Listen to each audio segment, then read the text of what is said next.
Il y a une division simple de la planète entre les pays du Nord et les pays du Sud. En gros, nous avons au Nord le Canada, les États-Unis d'Amérique, l'Europe occidentale, l'Europe centrale et l'Europe de l'Est.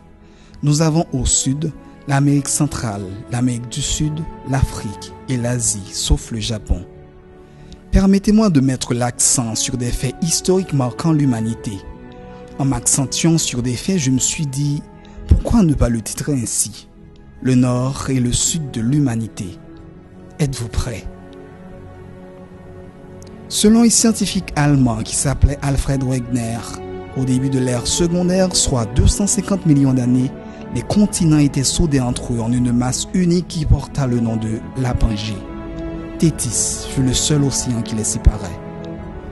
La force de Coriolis de l'atmosphère qui donne naissance au vent, pluie, tornades, tremblements de terre, ainsi de suite, et aussi le pôle Nord et celui du Sud, disposant d'une énergie magnétique, a provoqué une altercation entre les continents précités, jusqu'à ce que, aux environs de 135 millions d'années, la Pangée se fracture pour donner naissance à deux continents distincts, la Laurasie au nord et le Gondwana au sud, le nord et le sud.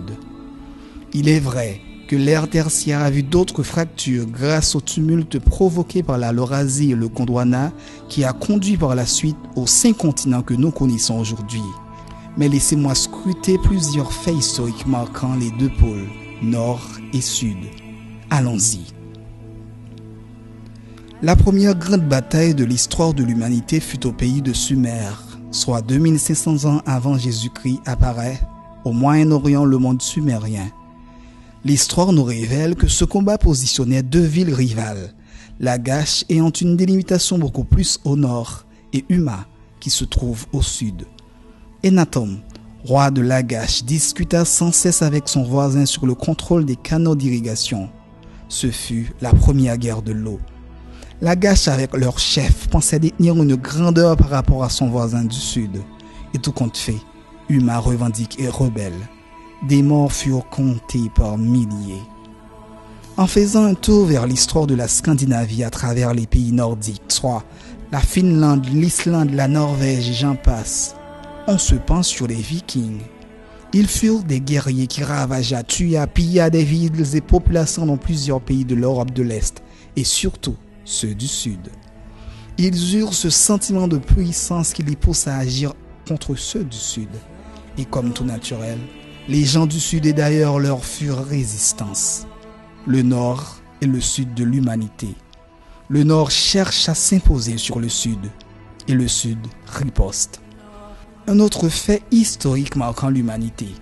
Ici, on se rapproche du 19e siècle pour se retrouver dans la guerre de sécession aux États-Unis.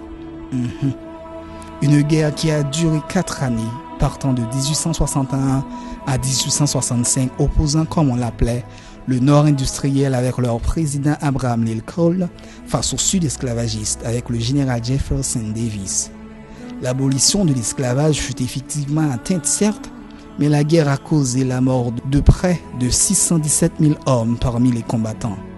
Tant de morts pour une idéologie, un objectif dans une même et seule nation, entre le Nord qui cherche à imposer et le Sud à répliquer.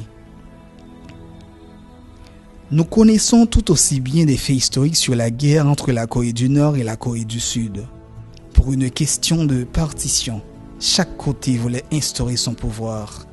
En juin 1950, dirigé par un gouvernement communiste et soutenu par l'URSS, la Corée du Nord lance une offensive militaire sur la République de la Corée du Sud, soutenue par les États-Unis.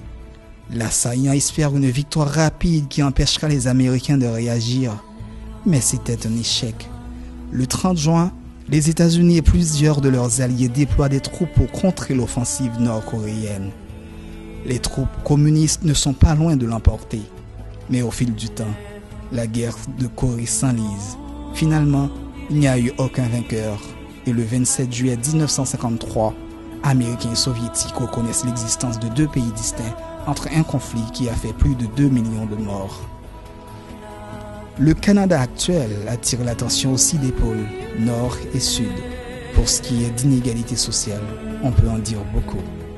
La République d'Haïti, quant à elle, aussi connut une bataille qui revêt de ses deux pôles, nord et sud.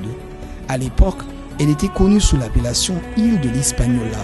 En 1806, Christophe, élu président de la République, rompt avec le Sénat contrôlé par Pétion et l'île se divise de fait en deux États.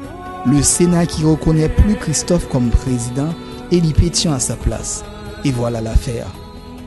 Une guerre dérisoire se poursuit jusqu'en 1810 dans le nord avec Christophe, plus proche des Noirs, face au reste du pays, soi-disant un état mulâtre avec Alexandre Pétion. Cette guerre a laissé jusqu'à aujourd'hui un goût de revenez-y au fond de l'être de certaines personnes. Aussi, des gens qui ont une influence politique dissuadent d'autres via des slogans qui désunissent. On continue à remarquer dans certaines protestations à caractère politique l'expression « nèg en haut, nèg en bas » ou du moins « Dessalines pral roi Pétion », ce qui signifie qu'il y a une différence entre ceux d'en haut face à ceux d'en bas, le nord et le sud de l'humanité. Je vous invite à parfaire vos connaissances en vous référant à des ouvrages basés sur l'histoire de l'humanité. Vous serez à même de vous poser ces questions. Existe-t-il un combat inconscient entre les gens du Nord et ceux du Sud? Est-ce que les pays du Nord s'estiment réellement pour la grande majorité plus puissants que ceux du Sud? Nous sommes tous d'une seule race, la race humaine. Nous sommes obligés à vivre dans un espace qui nous est destiné. Nous sommes grégaires. Nous vivons pour faire dynamiser notre vécu, nos relations avec les autres. Nous vivons pour transformer nos vies en lumière afin de devenir lumière pour d'autres. Une lumière qui des fois s'endort dans notre génie inconsciente. Réveillons-la et faisons de ce monde un espace de paix et d'entraide sans intérêt maquillé. Que nous soyons du Nord ou du Sud. Fiat Lux, que la lumière soit. Je suis Joli Cœur Morland, un amant de la positivité.